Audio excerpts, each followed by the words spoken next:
सभी मित्रों को नमस्कार। हिंदी व्याकरण साहित्य और काव्य शास्त्र के इस चैनल में एक बार पुनः आप सभी का हार्दिक स्वागत है।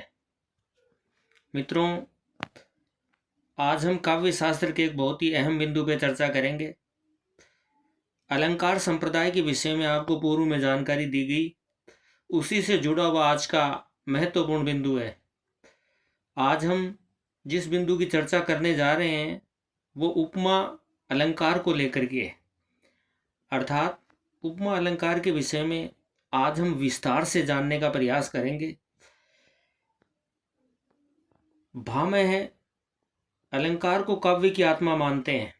इस बात की पुष्टि पूर्व में हमने कर ली थी।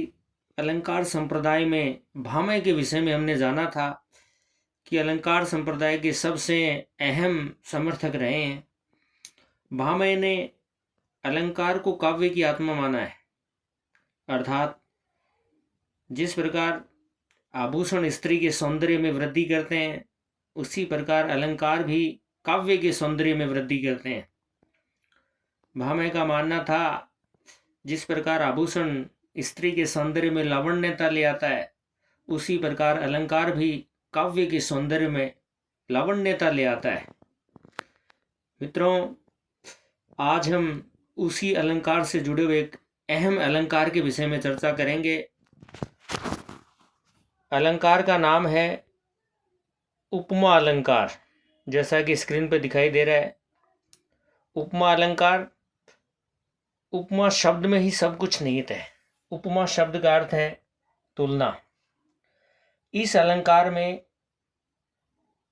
तुलना को महत्व दिया जाता है। जानकारी के लिए बता दूं, ये अर्थ अलंकार है। अलंकार शास्त्रियों ने अलंकारों को 3 भागों में विभक्त किया है, जिसमें पहला और महत्वपूर्ण भाग है शब्दालंकार, दूसरा अर्थ अलंकार और तीसरा उभय अलंकार। शब्दालंकार शब्द के द्वारा काव्य में सौंदर्य में वृद्धि करते हैं और अर्थ अलंकार का काम है अर्थ के द्वारा काव्य के सौंदर्य में इजाफा करना। उपमा अलंकार भी एक अर्थ अलंकार है। ये अपने अर्थ के माध्यम से काव्य के सौंदर्य को काफी हद तक बढ़ाता है। सबसे पहले हम उपमा अलंकार के अर्थ को जानने की कोशिश करते हैं। अर्थ के अंतर्गत देखिएगा आप, स्क्रीन पे स्पष्ट लिखा हुआ है, समान गुण और धर्म के आधार पर जब किसी वस्तु की तुलना दूसरी वस्तु से की जाती है तो वहां उपमा अलंकार होता है। स्पष्ट किया जा चुका है कि इसमें समान गुण और धर्म के आधार पर किसी एक चीज की तुलना किसी दूसरी चीज से की जाएगी। उदाहरण के लिए देखिए, एक संक्षिप्त उदाहरण आपके समक्ष प्रस्तुत किया जा रहा है और उदाहरण कुछ इस तरीके से है। चरण कमल सम सुंदर, चरण कमल के समान सुंदर हैं। इस वाक्य में चरणों की तुलना कमल से की गई है। कमल के समान उन्हें सुंदर बताया गया है। जानकारी के लिए बता दूं, उपमा अलंकार के 4 चरण होते हैं, जिनमें उपमेय, उपमान, समान धर्म और उपमावाचक शब्द। इस वाक्य में भी देखिए, उपमा के 4 अंग विद्यमान है। उपमेय भी है, उपमान भी है, समान धर्म भी है और उपमावाचक शब्द भी है। चरण शब्द यहाँ उपमेय है, कमल को उपमान माना गया है, सुंदर को समान धर्म और शम शब्द जो है वो उपमावाचक शब्द की श्रेणी में आ रहा है। उपमावाचक शब्द वे शब्द होते हैं जिनके द्वारा हमें यह पता चलता है कि किसी एक वस्तु की तुलना किसी दूसरी वस्तु से की जा रही है। तो ऐसे शब्द उपमा अलंकार में सर्वत्र दिखाई पड़ते हैं। लेकिन यत्र तत्र, जैसा कि उपमा में एक उपमा का एक भेद आएगा, उसमें कई बार इस चरण को गायब कर दिया जाता है। तो उपमा अलंकार में मुख्य रूप से 4 चरण देखने को मिलते हैं। इसके 4 अंग हैं, जिनमें उपमेय, उपमान, समान धर्म और उपमावाचक शब्द को शामिल किया गया है। एक बार फिर से आपको समझा देता हूं कि इस उदाहरण में चरण शब्द जो है वो उपमेय है, कमल शब्द है उपमान, सुंदर शब्द जो है वो समान धर्म है और सम उपमावाचक शब्द है। इन चारों ही अंगों का इस अलंकार के अंतर्गत काफी अहम योगदान है। यदि हमें इस अलंकार को बेहतर ढंग से समझना है तो इन चारों अंगों के विषय में बारीकी से जान लेना है। आपको ये पता होना चाहिए कि उपमेय क्या है, उपमान क्या है, समान धर्म क्या है और उपमावाचक शब्द कौन सा है। सम के अलावा सदृश शब्द भी काफी प्रयोग में लाया जाता है इस अलंकार के अंतर्गत। उपमा अलंकार के 4 अंग होते हैं, जैसा कि अभी अभी आपको बताया। इन अंगों पर एक और पैनी नजर डालते हैं। उपमेय समझ लीजिएगा, उपमेय शब्द जो है उसका अर्थ है जिस वस्तु की तुलना की जाए। जैसे चरणों की तुलना की गई तो चरण यहां पर उपमेय है। उपमान वे शब्द होते हैं जिनसे तुलना की जाती है, जिस वस्तु से तुलना की जाए। देखिए चरणों की तुलना यहां कमल से की गई थी, इसलिए कमल उपमान है। समान धर्म की यदि हम बात करें तो जिस गुण के लिए उपमा दी गई है, गुण यहां सुंदरता है जो दोनों में विद्यमान है, तो ये समान धर्म है। और वाचक शब्द जो है वो हमें ये बताता है कि तुलना की जा रही है, अर्थात वाचक शब्द वे शब्द हैं जिनके द्वारा उपमा की जाती है, यानी तुलना का हमें आभास होता है। तो सम शब्द से हमें यह पता चल रहा है कि समानता स्थापित किए जाने का एक सफल प्रयास यहाँ किया जा रहा है। तो इन चारों के विषय में आपको बारीकी से जान लेना आवश्यक है। इन चारों ही शब्दों को अपनी मानसिकता में ठीक ढंग से फिट कर लेना हमारे लिए जरूरी है। उम्मीद करता हूं उपमा अलंकार के चारों अंग समझ में आ गए होंगे। चलिए थोड़ा और आगे बढ़ते हैं, उपमा अलंकार के भेद के विषय में जानते हैं। उपमा अलंकार के भेद काफी अहम बिंदु है, जानने का प्रयास हमें करना चाहिए। उपमा अलंकार के मुख्य रूप से 2 भेद होते हैं और दोनों भेदों की यहाँ चर्चा की जा रही है। एक है पूर्णोपमा और दूसरा है लुप्तोपमा। फिर से देख लीजिएगा, पूर्णोपमा पूर्णोपमा इस अलंकार में यानी उपमा अलंकार के इस रूप में उपमा अलंकार के चारों अंग विद्यमान रहते हैं। उपमेय, उपमान, समान धर्म और उपमावाचक शब्द, चारों अंगों का विद्यमान रहना। पद में अगर चारों अंग विद्यमान है तो समझ लेना चाहिए कि वहां पूर्णोपमा अलंकार है। लुप्तोपमा की यदि हम बात करें तो इन चारों अंगों में से कोई ना कोई एक अंग और कई बार 2 अंग, यहां तक कि कई बार 3 अंग लुप्त रहते हैं। जानने की कोशिश करते हैं कि किस तरीके से लुप्त रहते हैं। चलिए कुछ उदाहरण आपके समक्ष प्रस्तुत किए जा रहे हैं, उदाहरणों को ध्यान से देखिएगा। सबसे पहले पूर्णोपमा, इसमें एक उदाहरण आया है कि पीपर पात सरिस मन डोला। पीपर पात का मतलब होता है पीपल के पत्ते, सरिस यानी समान, मन यानी मन और डोला यानी डोलना। इसमें देखिए उपमा के चारों अंग विद्यमान है। यहां पर उपमेय जो है वो पीपल के पत्ते हैं, सॉरी, यहाँ पे जो उपमा है वो मन है। डोलना यहाँ समान धर्म है। सरिस शब्द जो है वो उपमावाचक शब्द के लिए काम में लिया गया। और पीपर पात है, ये उपमान है, यानी पीपल के पत्तों की भांति मेरा मन डोल रहा है। तो मन की तुलना पीपल के पत्तों से की गई है, इसलिए मन शब्द जो है वो उपमय है और पीपर पात यहाँ पे उपमान है। सरिस शब्द जो है वो समान धर्म स्थापित करने के लिए। देखिए एक बार फिर समझते हैं इस एग्जाम्पल को।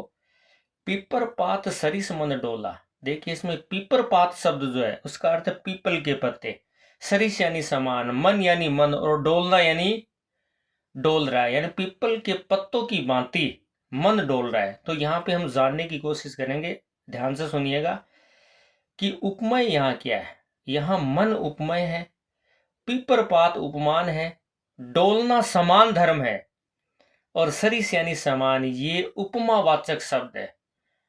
डोला शब्द जो है वो ध्यान रखिएगा समान धर्म है, क्योंकि पीपल का पत्ता भी डोल रहा है और मन भी डोल रहा है, दोनों में ये गुण विद्यमान है। सरिस शब्द जो है वो उपमावाचक शब्द है। इससे हमें ये पता चल रहा है कि दोनों की एक दूसरे से तुलना की जा रही है। चलिए थोड़ा आगे बढ़ते हैं, दूसरे उदाहरण को देखते हैं। हरिपद कोमल कमल से। यहाँ पे हरिपदों को कमल के समान कोमल बताया गया है। तो यहाँ पर भी उपमा के चारों अंग विद्यमान है। देखिएगा, हरिपद, हरि के पद जो हैं वो उपमय है और कमल यहाँ उपमान है। कोमल समान धर्म है, दोनों में ये विशेषता विद्यमान है, इसलिए समान धर्म हो गया। और से ये उपमावाचक शब्द है। फिर से समझ लीजिएगा, से शब्द के द्वारा हमें ये पता चल रहा है कि इन दोनों की तुलना की जाती है। हरि पदों की तुलना कमल से की जा रही है और दोनों में जो समान धर्म विद्यमान है वो कोमलता का है। दोनों ही कोमल हैं, इसलिए कोमल समान धर्म हो गया। अब हम बात करते हैं लुप्त उपमा की। यहां देखिए, पड़ी थी बिजली सी सरस विकराल, पड़ी थी बिजली सी सरस विकराल, बिजली के समान रस से युक्त विकराल पड़ी थी। अब कौन पड़ी थी? उपमय नहीं है, उपमय का यहाँ अभाव है, इसलिए लुप्तोपमा अलंकार यहाँ हो रहा है, क्योंकि उपमय की अनुपस्थिति है, बाकी सभी तीनों अंग विद्यमान है।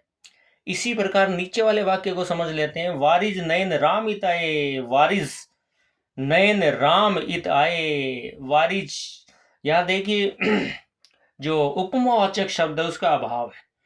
वारिज नयन, यानी वारिज नयनों वाले जो राम है, राम के नयनों की तुलना की गई है वारिज से। तो वारिज नयन राम, राम यहाँ उपमय है और वारिज नयन यानी उनके जो नयन है वो कमल के समान है, इधर आ रहे हैं। यहाँ उपमय भी है, उपमान भी है, समान गुण भी है, लेकिन यहाँ उपमा वाचक शब्द का अभाव है, इसलिए कहा जा सकता है कि यहाँ पर भी लुप्तोपमा अलंकार है। चलिए थोड़ा और आगे बढ़ते हैं और जानने की कोशिश करते हैं उपमा अलंकारों के अन्य भेदों के विषय में। देखिए, उपमा अलंकार के कुछ और अन्य भेद स्वीकार किए गए हैं, जिनमें पहला और अहम भेद है मालोपमा। इसमें एक उपमा के लिए अनेक उपमान होते हैं। देखिए, ये यहाँ गलत आ गया है, अपमान नहीं होगा, यहाँ होगा उपमान है। क्या होगा? उपमान शब्द आएगा यहाँ। तो इसमें एक उपमेय के लिए अनेक उपमान होते हैं, जैसे तरवर की अनुवाद सी उपमा सी भावुकता सी, तरवर की छाया अनुवाद सी उपमा सी भावुकता सी। यहाँ ये सूर्यकांत त्रिपाठी निराला की एक बहुत ही महत्वपूर्ण कविता है, छाया। छाया की तुलना यहाँ की गई है। ऐसा लग रहा है कि तरवर की जैसे किसी छाया का अनुवाद हो, भावुकता सी, यानी एक छाया के लिए अनेक उपमानों को यहाँ शामिल किया गया है, इसलिए यहाँ उपमानों की एक माला सी बन गई और माला सी बनने के कारण यहाँ मालोपमा अलंकार का अभ्युदय देखने को मिल रहा है। दूसरा जो प्रकार है अन्य प्रकारों में वो है रसनोपमा। इसमें उपमय एक दूसरे के उपमान होते चले जाते हैं। समझने की कोशिश कीजिएगा, उपमय एक दूसरे के उपमान होते चले जाना। जैसे मुकुर सम, यहाँ मुकुर होगा मुकुर, ये शब्द गलत है, मुकुर नहीं होगा, यहाँ होगा मुकुर, मुकुर होगा यहाँ। मुकुर सम विधु सरिस मुख, मुख समान उरोज। अब देखिए, उपमय एक दूसरे के उपमान होते चले जाते हैं। यहाँ जो मुख है वो उपमय था, लेकिन अगली पंक्ति में मुख समान उरोज हो गया, तो इसका मतलब इसमें उपमय एक दूसरे के उपमान होते चले जाते हैं। अन्य प्रकारों में तीसरा जो अहम प्रकार है वो है उपमय उपमा। इस अलंकार के अंतर्गत देखिए क्या होगा, इसमें उपमा और उपमान को परस्पर उपमान और उपमय बनाया जाता है तथा उपमय तथा उपमान की एक दूसरे से ही उपमा दी जाती है। इस लाइन को अगर आप ढंग से समझ लेंगे तो उपमा अलंकार का ये अन्य भेद भी आपकी समझ में आ जाएगा। फिर से बता देता हूं, इसमें उपमा और उपमान को परस्पर उपमान और उपमय बनाया जाता है तथा उपमय तथा उपमान की एक दूसरे से उपमा दी जाती है। जैसे दो सिंहों का मना अचानक हुआ समागम, राक्षस थे था से था न्यून ना कपि, या कपि से था वह कम। देखिए, इस एग्जाम्पल में स्पष्ट रूप से दिखाई पड़ रहा है कि उपमा और उपमान को परस्पर उपमान और उपमय बनाया गया है तथा उपमय तथा उपमान की एक दूसरे से उपमा दी गई है। बहुत ही आसान उदाहरण है, आप स्वयं अपने स्तर पर इसको आसानी से समझ सकते हैं। वीडियो लंबा ना हो इसलिए मैं ज़्यादा व्याख्या नहीं करूंगा। ध्यानपूर्वक आप उपमय उपमा अलंकार के विषय के जो लक्षण हैं वो देख लीजिएगा और इस उदाहरण में वही लक्षण लागू हो रहे हैं। आसानी से आप ये निर्धारित कर सकते हैं। ठीक है, किसी भी तरीके की पीडीएफ हेतु आप इस नंबर पे व्हाट्सअप कर सकते हैं, पीडीएफ आपको मिल जाएगी। अगर किसी तरीके का कोई डाउट है, कोई संशय है, तो ऊपर व्हाट्सअप नंबर दिए हुए हैं। किसी भी तरीके का कोई प्रश्न है तो आप लिखित रूप में वो प्रश्न इस नंबर पे व्हाट्सअप कर सकते हैं। ये नंबर हमेशा व्हाट्सअप के लिए चालू रहता है। किसी भी तरीके का यदि कोई डाउट है, संशय है, मित्रों, किसी भी बिंदु को अगर समझना है तो ढंग से उसके विषय में लिखी हुई जानकारी को सावधानी पूर्वक एक बार पढ़ लीजिएगा। मुझे पक्की उम्मीद है कि आपका वो कंसेप्ट एकदम से क्लियर हो जाएगा। वीडियो अच्छा लगा हो तो लाइक और कमेंट ज़रूर कीजिएगा। धन्यवाद।